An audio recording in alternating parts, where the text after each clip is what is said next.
you are not getting rid of that, if you are in ghaflat, then you are in big trouble. You are in big trouble in dunya. Shaitan doesn't have to spend so much energy on you because that's enough ghaflat there. With that ghaflat, you'll be able to do everything. Just like a man, why is forbidden in Islam? Why it is haram in Islam to drink liquor, wine is haram, but it's not haram to drink orange juice or vinegar or grape juice. Why it is haram? Say. Because the Prophet ﷺ, he said that do not do this, do not do that. Yeah, but the people, they don't care what Prophet says. They don't care what Allah says too. If they care for that, this will be completely different. They're not caring. They're only caring what their ego says. So I'm asking, why it is forbidden, you think, that Allah has forbid? You're not going to drink because it is haram. But you have to know why it is haram. Why it is haram to drink liquor? Anybody knows? The harm outweighs the benefit. Is what? The harm that causes to you outweighs the benefit of it. It makes you to lose your own self and do things without the understanding with your own willpower. You lose your willpower. You will be drunk and you will be not knowing, you will be not doing things with intelligence. You lost your intelligence. When you get drunk, you have just lost your intelligence. Go and check. Even if he's a president, doesn't matter. Very good gentleman, mashallah, appearing, very nice, talking very nicely. Very good lady, mashallah, lady, kind, lady. It's a big word now. We gotta maybe not enter to that part. Lady, appearing everywhere, nice, talking, nice, moving, da da da. Get 2 glasses of drink and look what happens. Why? Because you lose your mind. Shaitan overtakes you. So you get drunk. You get drunk. The heedlessness is worse drunk station than for a man who's drinking. Because from drunkenness, if you drink this liquor, that's how they drink. They drink. This is how they drink. I'm watching them. Cheer, cheer. Yeah, there you go.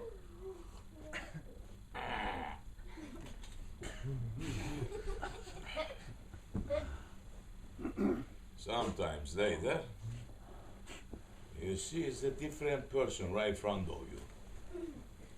If he's not talking, you start talking non-stop. If he's a quiet person, you see he does unusual things. If he's a modest person, now you see he's taking out the clothes. Whatever is in the ego that time, the desires of the ego, appears and surfaces completely up now. And running to do 100% what the ego wants to do.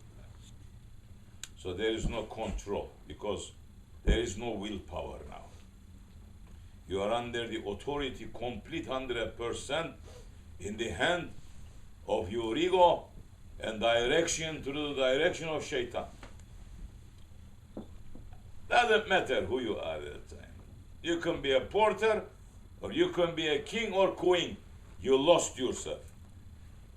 You do things that sometimes you regret all your life that time what you did. Yes. But even if it's that drunkenness, in Islam, next day you wake up, the drunkenness leaves the body, so the body comes back to the normal activity again. Your intelligence comes, your willpower, everything is there now, and you say, what I did yesterday, how I act last night. In the old days, people, they were feeling shame. They don't go around the people what they did that night. Now they don't care, because they all like that now. All drunk. And the shaitan continues giving, saying, drink more now. It doesn't have to be only night time. Drink daytime too. Not only daytime, morning time too. Not morning time, midnight too. Morning, zuhur time, that time, this time. Keeping those ones active. Keep the children for yourself for 5-10 minutes now. Keep your children next to you for 5-10 minutes. It is sohbet going on, I say 100 times. You're not waking up. You're not listening. You're not letting others to listen. What you are here for? To have socialism, social gathering? It's not social gathering here. There is sohbet going on. One speak, the rest listens. So, shaitan is not letting, but no matter what happens, they wake up next day, because now no workplace accepting a man going to a job drunk. Even if he works in the bar, he cannot go drunk. What kind of nonsense is this now? I'm working in the bar and I cannot go there drunk? You cannot. So a person comes to his senses and understanding the reality what he has just done yesterday, and understanding that he has did a crime. It's a big crime. What is crime? What Allah forbids you, you run to do. That is a crime. You just lost your honor. Because honor, when you lose your honor, when you break your promise to your Lord, you have just lost your honor again one more time through that forbidden action. So many saying, Sheikh, I'm a very honorable person.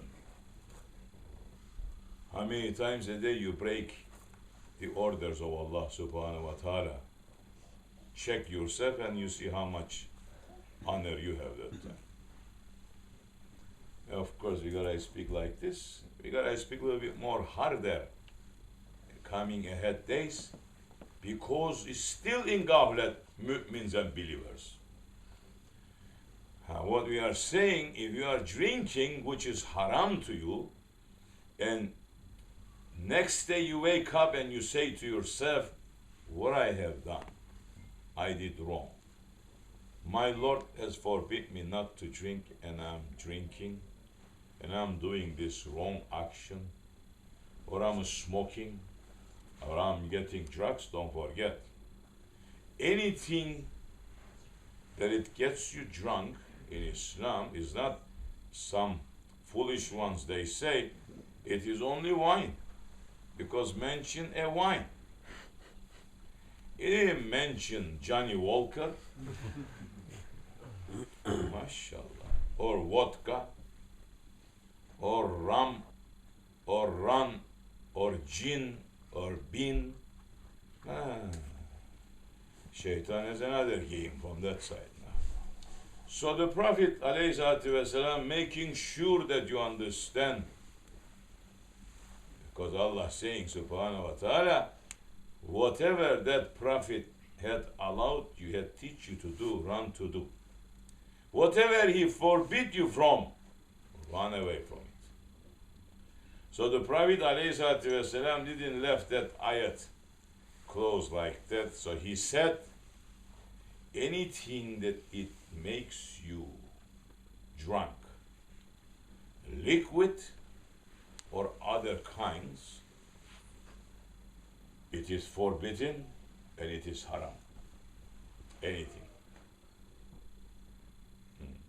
Now we understand, inshallah. Later, don't say to me, I'm not drinking, I'm just using drugs. I didn't see any ayat, don't use a drug.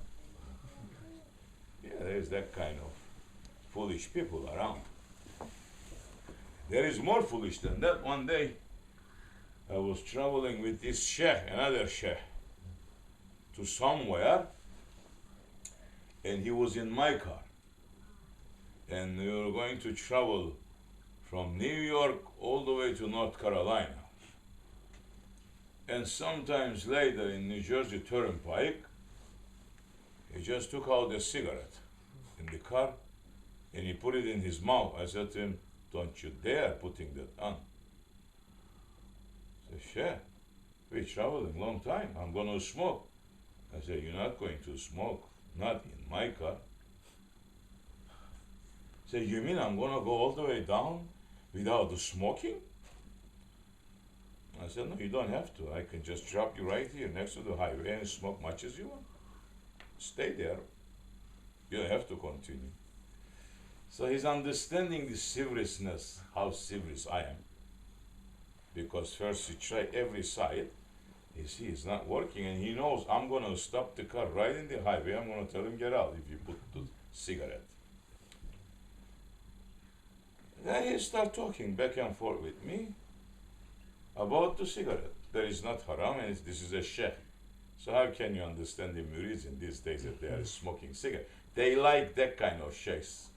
They run to get the fatwa from those sheikhs. That's why they don't like my kind of sheikh saying, this one making haram everything. This is the only enjoyment we have, taking the private part of shaitan, putting in our mouth and enjoying it. And this sheikh is making it haram. It's worse than haram. Now, that part too. Because with liquor, you can only damage your own self. With cigarette, you damage others too. That's worse than the haram. So now, this sheikh is going back and forth. And I said to him, why are you standing and you're arguing about this? He said, you're following Rufai Tariqa, right? He said, yes. I said, did Ahmed Rufai was smoking? He goes to me, well, I didn't see him. I wasn't there. You see, look at the arrogance now. You talk about Ahmed Rufai, all the time. But when it comes to the forbidden action, you didn't see him if he was smoking or not. That is shaitan. And that is a crime too. Doesn't matter if you are a sheikh there too. Then I said to him, one more step ahead, and I said to him, well, let me ask you a question. Did you ever read a hadith sharif that the Holy Prophet was smoking? You know what he says to him? Shaitan has continuous authority on some people. He says to me, I have never read a hadith that the Prophet wasn't smoking. How was it? I said to him, I stop here talking to you now. Not a single word anymore to you. But just one more word. Don't put cigarette in your mouth.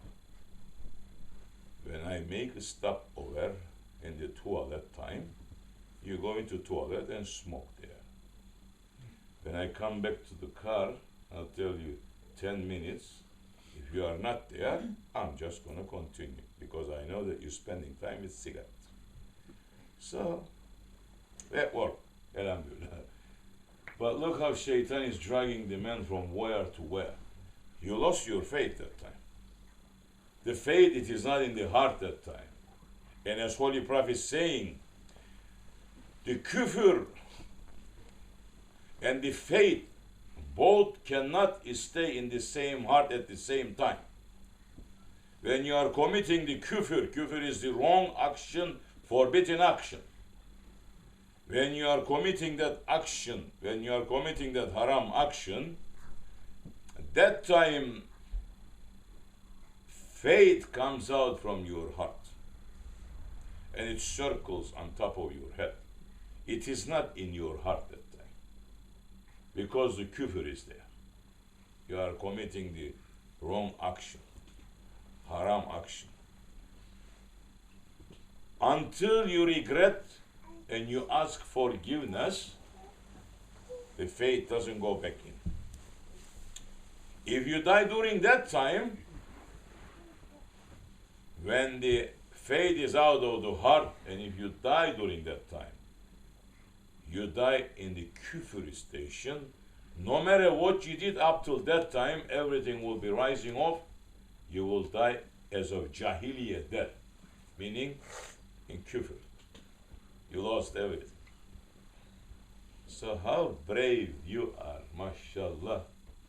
I am shivering so many times when I see small things, and I said, these small things, if I am doing, and what will happen if I die during this minute?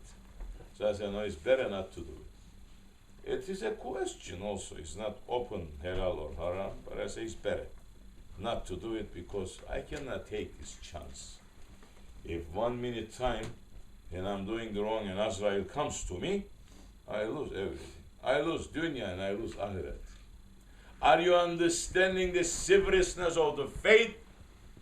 Are you understanding the reality of the faith?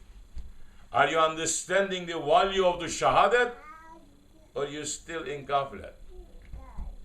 We're coming back to ghaflat now. So if the person is doing that action, that is forbidden, it is haram. And next day he wakes up and he asks forgiveness. The faith comes back to the heart. But Allah and His Prophet saying, you're going to pray 30 days, your prayers is not counted as a prayer. You will not be rewarded for the prayers. But you're going to continue to pray. Because that liquor that you just enter in your bloodlines, and it takes 30 days to clean up the whole body again. The whole blood, it takes 30 days to clean up. So 30 days, your prayers are not accepted, but you're still going to pray. So, that how dangerous it is, but it's still there is way out from that, saying you're asking forgiveness, and Allah is forgiving you. And you wake up next day. But the ghaflat station, heedlessness, that the man is in it, it is another drunkening station that is not aware of what's happening surrounding him, what's happening with him, what is he has to do, what is that duties that he has to understand to complete in this life. That is ghaflat. That is ghaflat. There's so many people, they are in that ghaflat, and they will not wake up until angel of death appears in front of them. And if the angel of death appears in front of you, and you are living a ghaflat life, no way that you're going to be able to save your faith that time, because shaitan and so many other creatures comes around you too that time to fool you. Appears in different forms to you. How do you know, Sheikh? Did you die yet? And you know? You will know when you're going to die. When the angel of death is going to come to you, you're going to understand what I'm saying to you now. If you want, wait up till that time. But that's what is happening, because shaitan is coming, appearing to you through different forms, through your loved ones' forms, trying to take that faith away from you, trying not to make you busy with shahadat, to be busy with so many other things, thinking long desires again, running to doctors, pinning, hoping, da da da da da.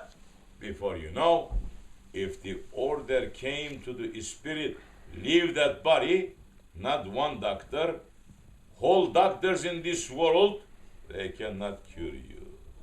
You're going to go. Your time is up in dunya. No man, no angel, no creature can help you that time.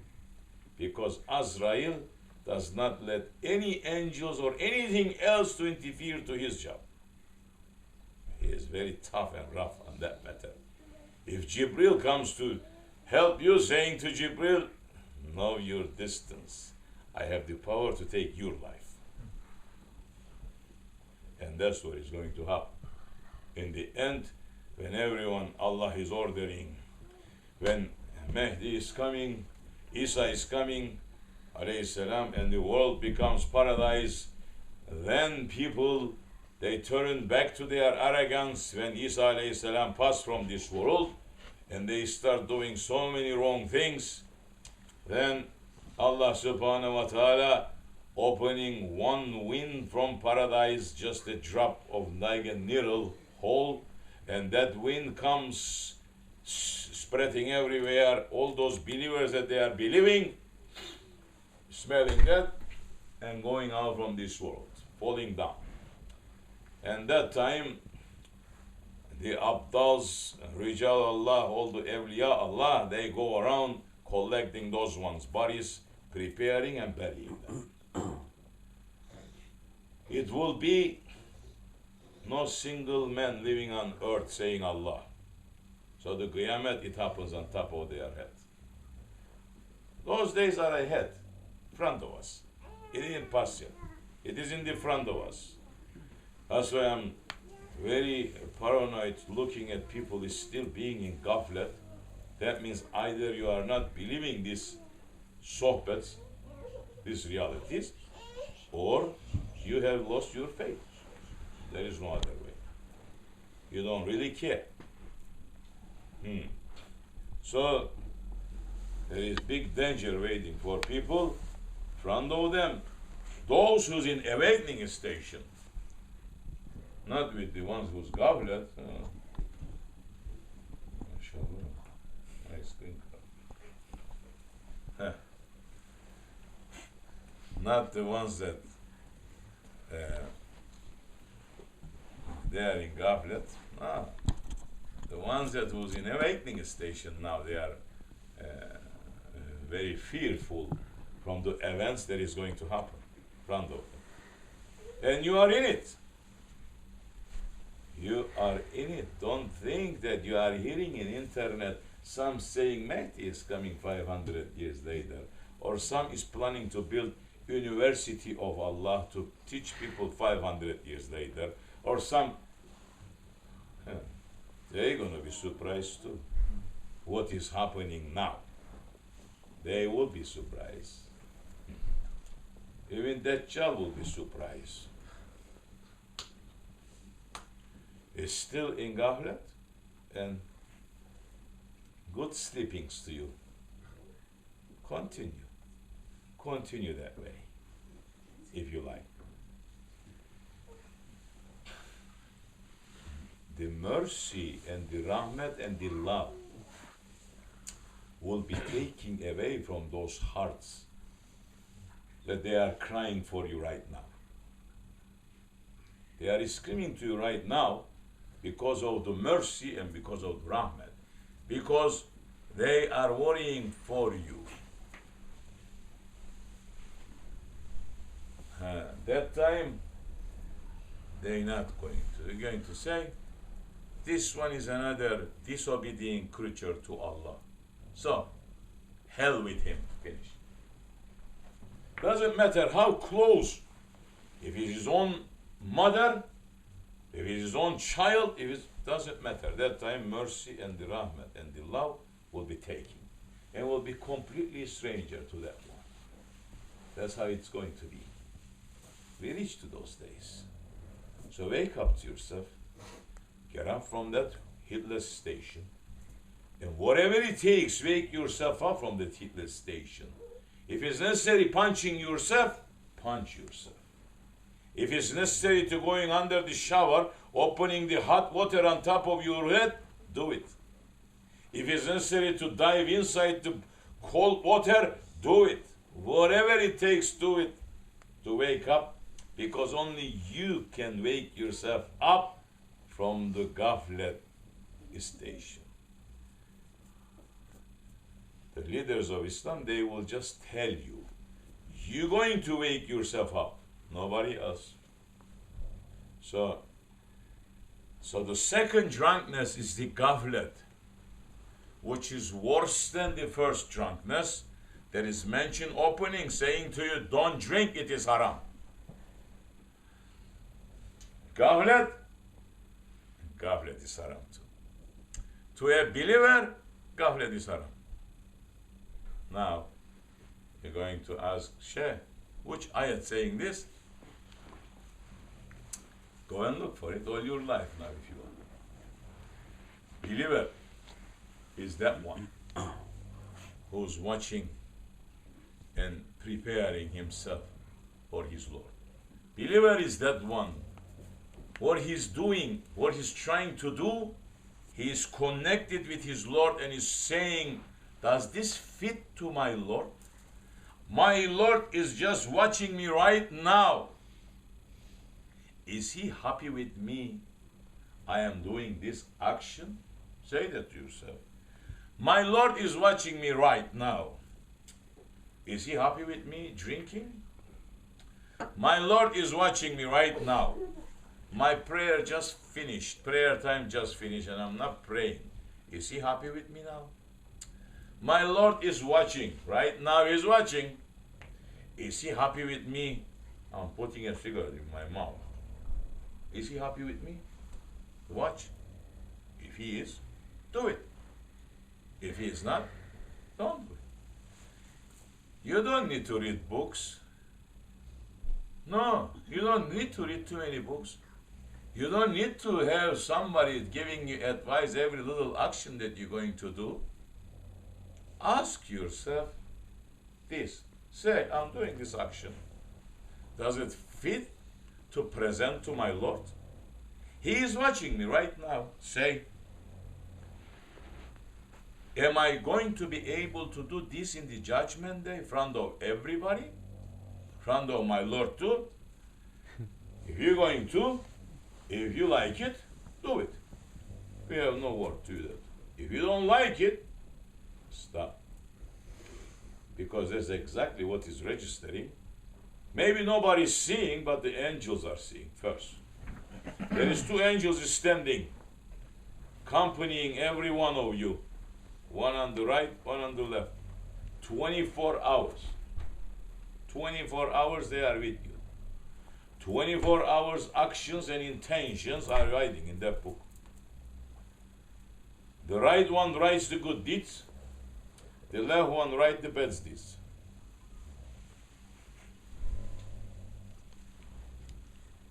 When you're making intention to run to do the wrong action, the angels notify you some way, somehow, that this is a wrong action. Some feeling comes to you that it's wrong. You feel difficult. You feel tight. You feel guilty. So many times people in these days, they feel guilty, but they try to cover their guiltiness and start screaming to others. No. You feel all this. Your heart is speaking to you, but you put the cover and you seal it, and you don't want to hear the heart anymore because your ego takes over. That time you run to do it, yes.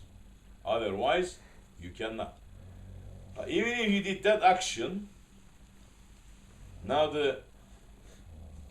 everywhere in Islam there is a leadership.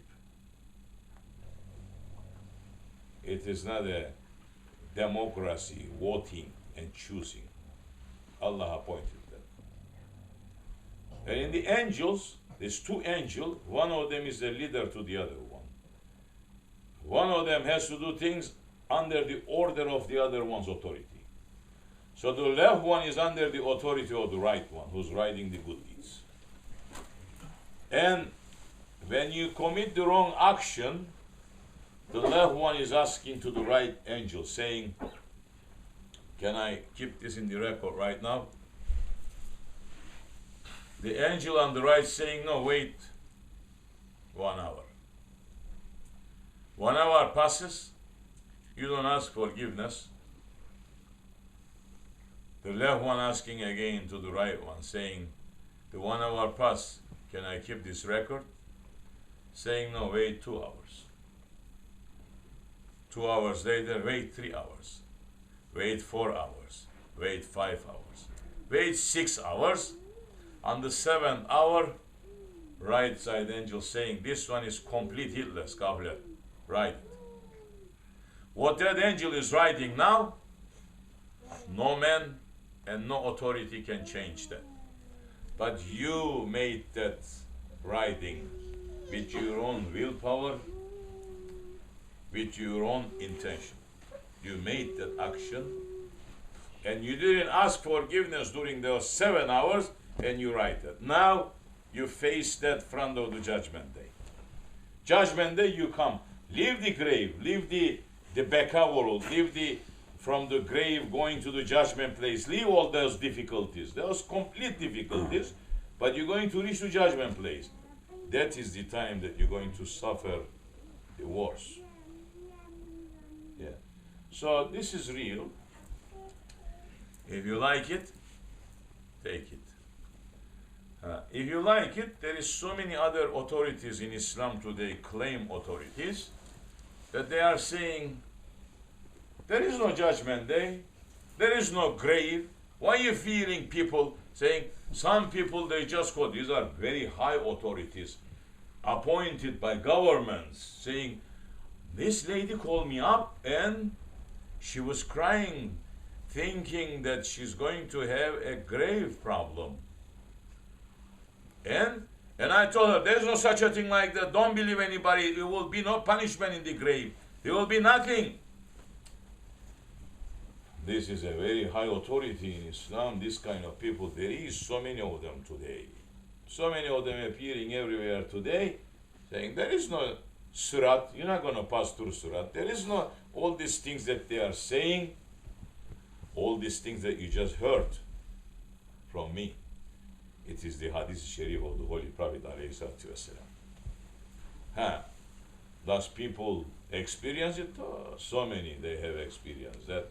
So many they are seeing that front of them. So many they are looking into the grave and they can tell you what's the situation of that one in the grave. They don't need special equipment to see. They already have it. So wake up to yourself and ask forgiveness from the ghaflat that you are in, and what you're preparing to do wrong, turn around. You may be rewarded for that because you turn around. If not, don't forget, while you are doing that action, don't forget Allah is watching you. His Prophet may be watching you. Awliya Allah has the right to watch you. Angels definitely watching you. In reality, whole world is watching you, but you are in ghaflat, you not see. Worlds are watching. If Allah subhanahu wa ta'ala opening that door, everything is watching. Only you can shut that door in the areas that is private when you are doing halal. Then you shut that door. Even angels is forbidden to them to watch you that time. But if it's haram action, it is open to everyone. So, maybe you didn't know this before, now you heard. Doesn't matter if you believe or not. If you believe, you're going to find it for yourself. If you don't, I am responsible from these words. You have the right in the judgment day to stand in front of me, to question me, to hold me by the neck. I have a lot to give to you that time. But believe me, I will not put my neck under the fire for none of you. I will not break the laws of Allah subhanahu wa ta'ala for no other creature on this face of earth now. Ve min Allahu tevfik ve hürmetil habib ve hürmetil fatiha. Amin. Okay. As you like. Do you have any questions?